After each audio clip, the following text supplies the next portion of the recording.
Dios les bendiga a todos. Qué gusto poder encontrarnos una vez más en este espacio institucional. Palabras para una vida abundante. Un saludo para todos y quiero compartirles en esta ocasión algo relacionado con el perdón. El perdón como un principio cristiano.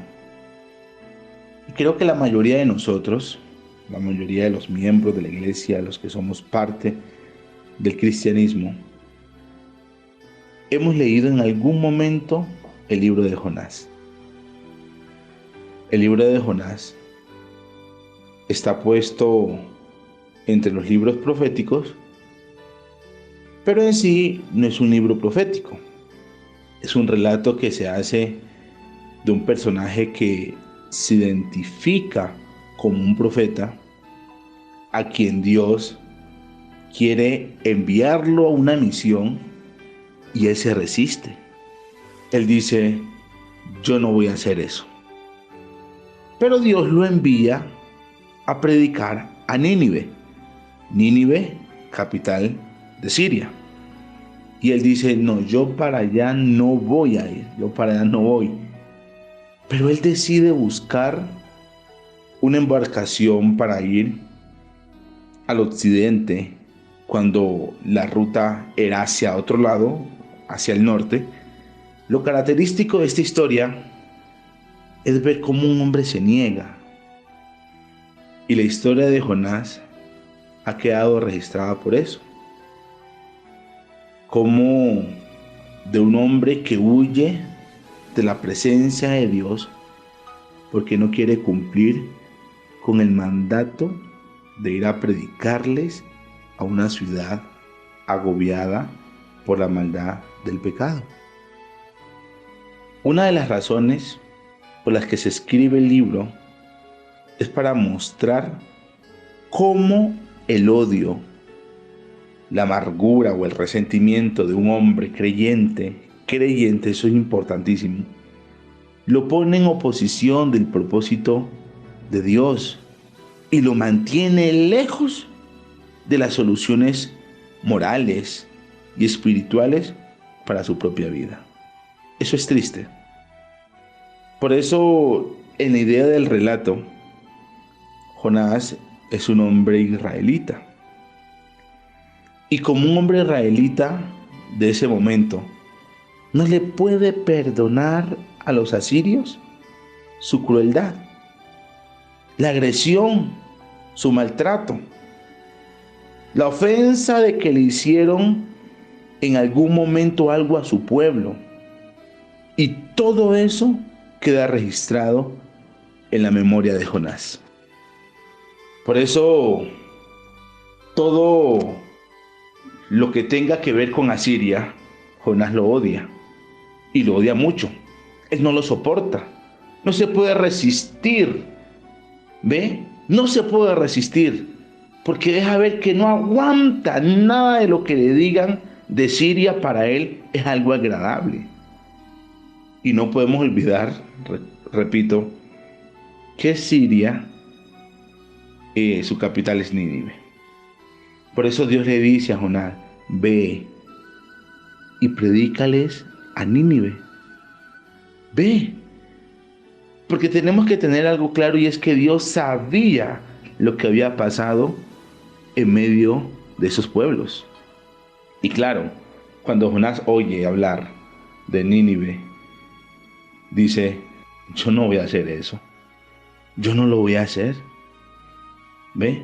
Por tanto, no tiene derecho a que Dios los perdone a ellos, teniendo claro todo lo que ellos han hecho con nosotros.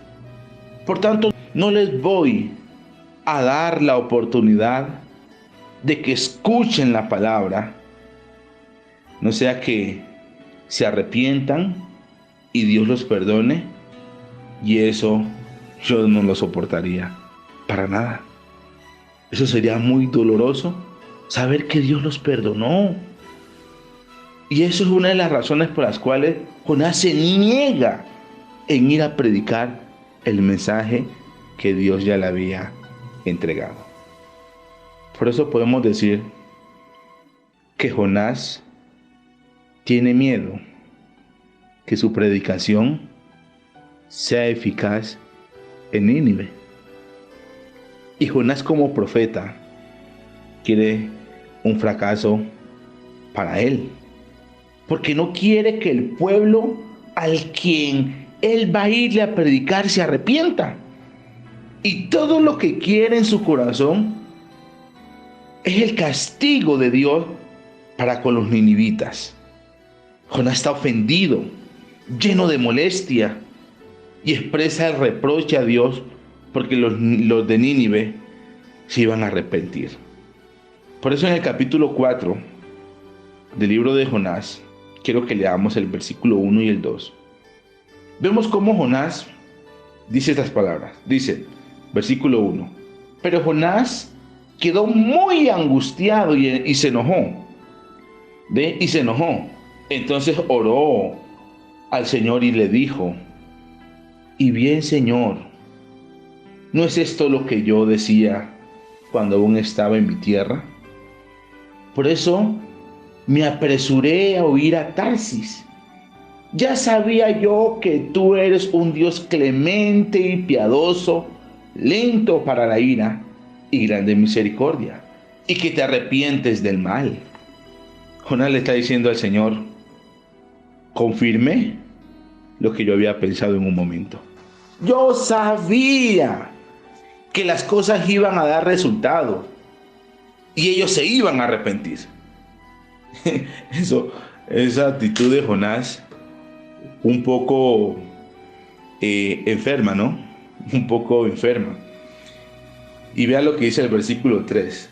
Yo te ruego, Señor, que me quites la vida. Prefiero la muerte a la vida. Es decir, yo no soporto vivir con la idea de que por mi mensaje los de Nínive van a ser perdonados, cuando todo lo que ellos merecen es que tú los acabes a todos. ¿Ve? Y viene el versículo 4, una respuesta de parte de Dios muy contundente, y le dice el Señor, versículo 4, y el Señor le dijo, ¿te parece bien enojarte tanto? Vea la idea, ¿te parece bien enojarte tanto? Jonás era un hombre envenenado por el odio, por el resentimiento, estaba amargado, era un hombre con una actitud de un mal genio, pero tremendo, muy tremendo. Y Jonás se quedó atrasado en la historia y nunca pudo entender un cambio de actitud de Dios ante un pueblo que también había cambiado. Y qué peligro cuando alimentamos el odio en nosotros, ¿no? Y lo alimentamos con nuestras razones, con ese recordar continuamente del daño que nos han hecho. Y nunca pensamos en otras alternativas. Si solo pensamos en el daño que me hicieron y nunca pensamos en otras cosas, con una actitud un poco más clara y no tener una actitud rencorosa, guardando todo el tiempo el odio y lo sostenemos, lo estamos alimentando hasta que la venganza se cumpla. Y ese es el espíritu, un espíritu de esos, una actitud de esa, niega el perdón. Y cuando se niega el perdón, nos alejamos de los presupuestos de Dios para establecer el bienestar para nuestras propias vidas. Por eso Jonás no pudo entender la misericordia de Dios, que de la altura que Dios tiene, él se da cuenta de la condición de un pueblo que estaba en una ignorancia tremenda. Claro, Jonás, ¿cómo puede ver eso si nunca le da espacio a que Dios le muestre verdades. Y era lo que dice el versículo 11 del capítulo 4. Y yo habría de tener piedad de Nínive, esa gran ciudad con más de 120,000 habitantes que no saben distinguir cuál es su mano derecha y cuál es su mano izquierda y dónde hay muchos animales. Ellos no saben distinguir entre el bien y el mal.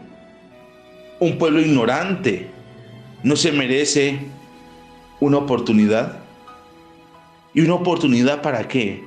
Para conocer las cosas como son y darles la alternativa de un cambio a través del arrepentimiento para que ellos puedan ser perdonados.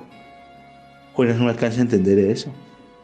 Jonás estaba enfermo. Totalmente, Jonás estaba enfermo. Por eso, no poder perdonar convirtió a Jonás en una persona totalmente desorientada y muy afectada, agrediendo en este caso a todos los que tenía a su alrededor, a su entorno. Todos sus espacios fueron afectados simplemente por no perdonar. Y todo lo que Jonás toque o se relacione, todo eso lo afecta con su odio. Por eso podemos decir que producto de su rencor, de su odio hacia Nínive, él quedó, voy a usar este término, encarcelado en su propio pasado, aun cuando Israel ya había salido en adelante, ya había avanzado unos pasos por encima de sus trágicas, de su trágico pasado. Pero Jonás todavía seguía estancado.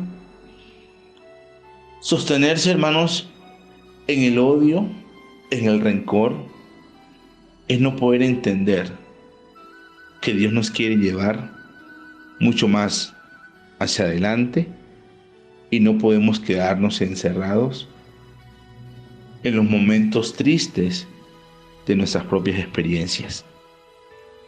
Por eso yo quiero decirle, no alimente en su vida el odio, no alimente el resentimiento, el rencor, porque eso va a destruir objetividad suya hacia el futuro, en el presente. Eso destruye. Y si usted ve que no puede con eso, si usted se da cuenta que eso le está quedando grande, que no puede con las cosas, busque ayuda. Busque ayuda. La iglesia está para ayudarle. Y no le abra puerta al mal. Y como dijo el apóstol Pablo en una ocasión, no permita que se ponga el sol sobre su enojo. Y mañana terminemos dándole lugar al diablo en la vida nuestra. No dañe su relación con Dios. No dañe su relación con Dios como lo hizo Jonás, solo por darle prioridad a dichas experiencias. Pídale a Dios que usted pueda lograr ver mucho más allá del pasado. Que usted pueda ver mucho más allá de la ofensa. Que usted pueda ver mucho más allá del dolor. Y yo sé que si usted le pide a Dios, Él le va a ayudar.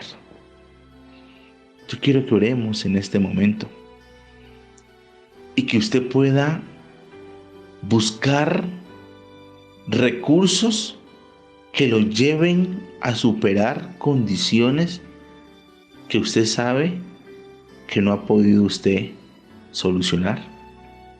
Por tanto, vamos a ir a Dios y vamos a decirle al Señor que nos dé mucha voluntad para poder trabajar cosas en la vida.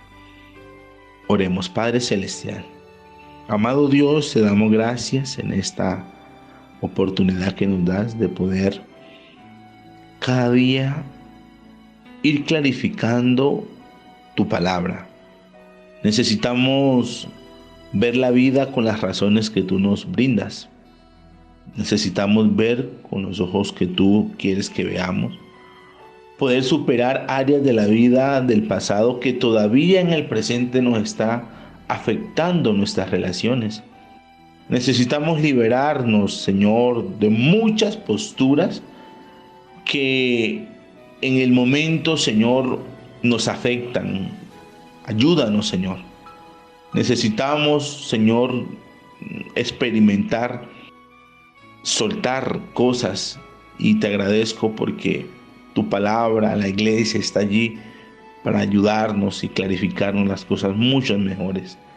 Muchas gracias, Señor, por esta oportunidad. Permite que cada uno de nosotros, la iglesia, Señor, podamos ser personas que cada día superen áreas como esas, que podamos experimentar la salvación que tú en este tiempo nos estás entregando y no vivir anclados al pasado que cada día daña lo que tú nos estás entregando en el día de hoy. Señor, te agradezco por todo esto y gracias, Señor, por este espacio. En el nombre de Jesús, muchas gracias. Amén, amén y amén. Mis amados, Dios les bendiga. Un fuerte abrazo para todos.